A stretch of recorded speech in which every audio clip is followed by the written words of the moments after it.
Assalamualaikum warahmatullahi wabarakatuh. Salam sejahtera bagi kita semua. Swastiastu, Namo Buddhaya, salam kebajikan. Jumpa lagi bersama dengan Guru Gabut. Kali ini saya akan mengulas dan menganalisis pertandingan yang sangat seru. Pertandingan legendaris manusia ajaib dari papan catur, Robert James Pfister melawan Samuel Rzeszewski pada pertandingan Palma de Mallorca Internasional tahun 1970. Pada pertandingan ini, Pfister pegang hitam dan Samuel Rzeszewski memegang putih.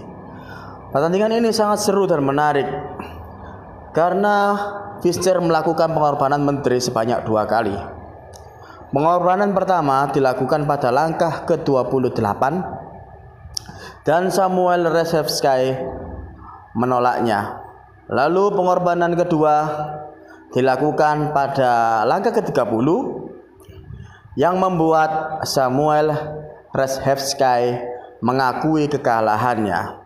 Mengapa hal ini bisa terjadi? Kenapa hal ini bisa terjadi? Nanti kita akan ulas bersama-sama di akhir pertandingan. Kenapa Samuel Rzeszewski bisa mengakui kekalahannya? Tapi sebelum itu, kita saksikan pertandingan yang sangat menarik berikut ini.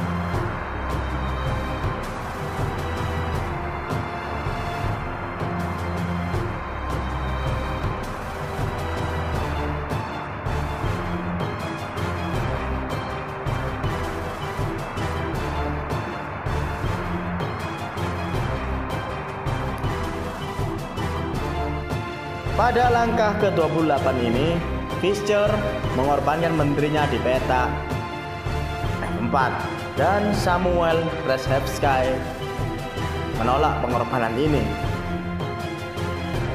Bagaimana jika pengorbanan ini diterima? Apa yang akan terjadi? Mari kita ulas dan analisis bersama-sama jika pengorbanan Pfister di menteri F4 ini diterima.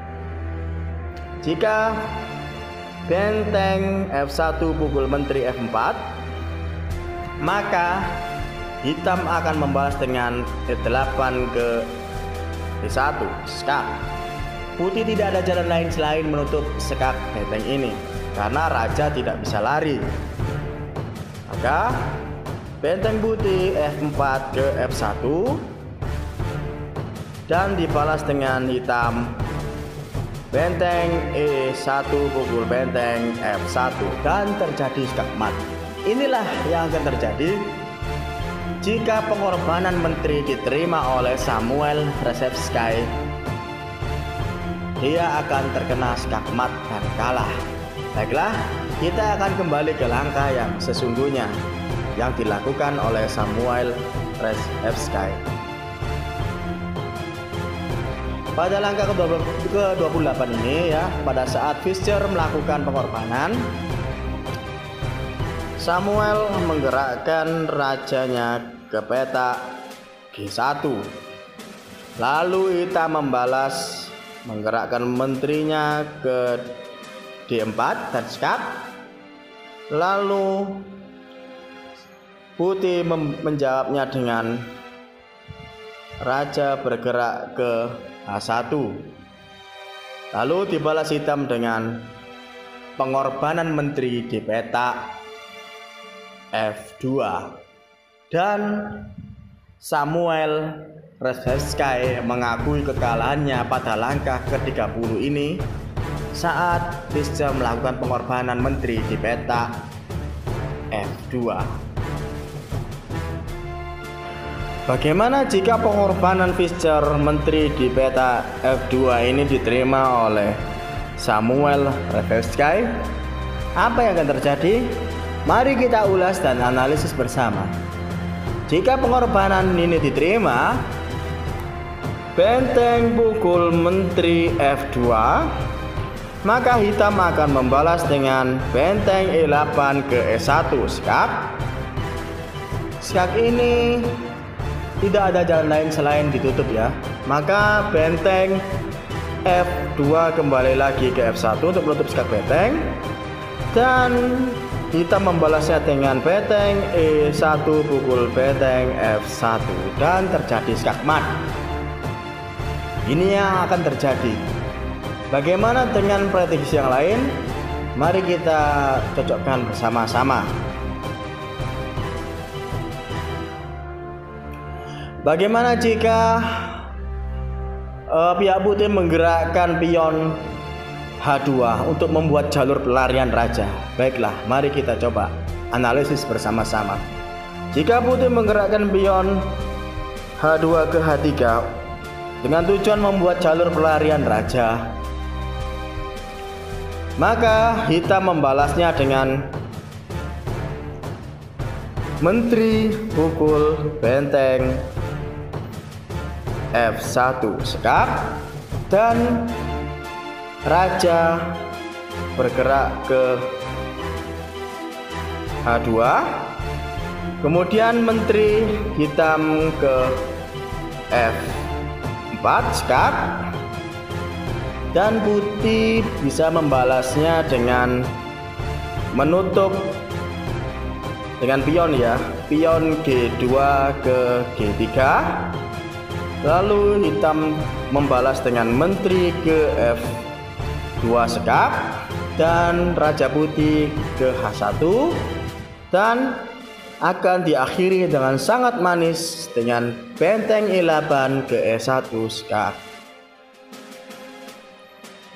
Dan Samuel Revevsky kalah dengan skak mat.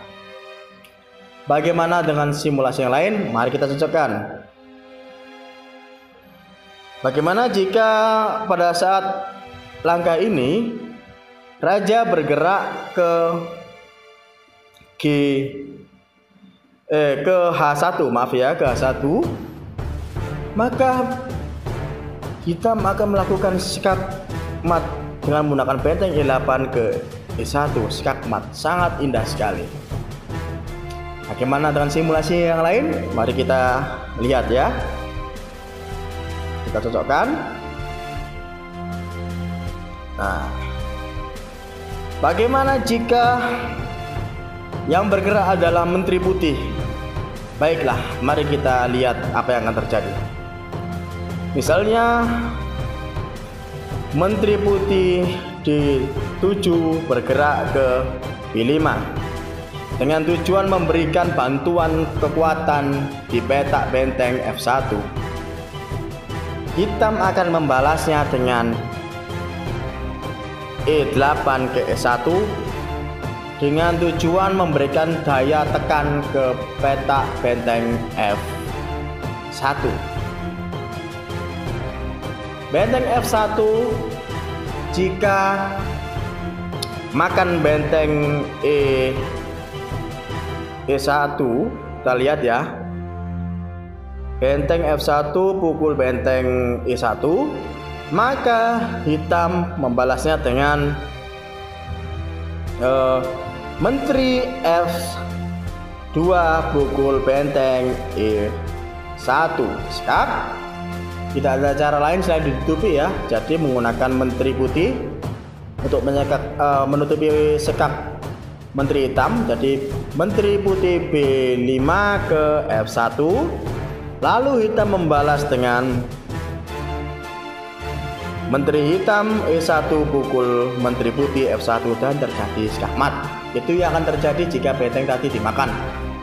Bagaimana dengan simulasi yang lain? Mari kita lihat bersama-sama.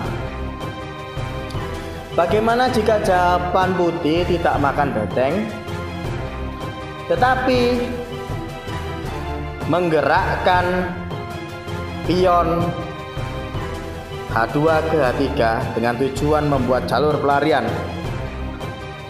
Maka jawaban hitam adalah dengan benteng hitam pukul benteng putih F1 dan skak. Jika tidak dimakan sama Menteri Putih, Raja harus terpaksa lari ke petak H2. Maka hitam membalasnya dengan Menteri ke F4 skak, dan putih hanya bisa menutupnya menggunakan pion G3. Lalu hitam membalasnya dengan Menteri ke F2 dan terjadi skakmat. Sangat indah sekali jika bentengnya tidak dimakan ratu. Bagaimana jika tadi bentengnya dimakan ratu? Baiklah, kita lihat simulasinya. Nah, pada saat terjadi skak ini, jika ratu putih makan benteng, kita lihat ya, ratu putih B5 pukul benteng F1, maka jawaban hitam adalah Menteri pukul Menteri Putih F1 skak. Raja lari ke H2, dan di sini kita bisa melihat keunggulan hitam sangat drastis dan perlawanan putih akan menjadi sia-sia. Oleh karena itu, pada saat Fischer melakukan pengorbanan di langkah ke-30, pihak putih Samuel Resevsky menyatakan kekalahannya, karena jika dilanjut akan menjadi perlawanan yang sia-sia dan membuang-buang tenaga saja. Demikianlah ulasan dan analisis saya mengenai pertandingan legendaris manusia ajaib dari papan catur Robert James Fischer melawan Samuel Resevsky. Bila ada kesalahan dan kekurangan, saya mohon maaf. Bila ada prediksi atau analisis yang lain, silakan komentar di bawah, nanti saya akan tanggapi. Nantikan ulasan dan analisis yang lain. Terima kasih. Wassalamualaikum warahmatullahi wabarakatuh. Salam Gen Una Sumus.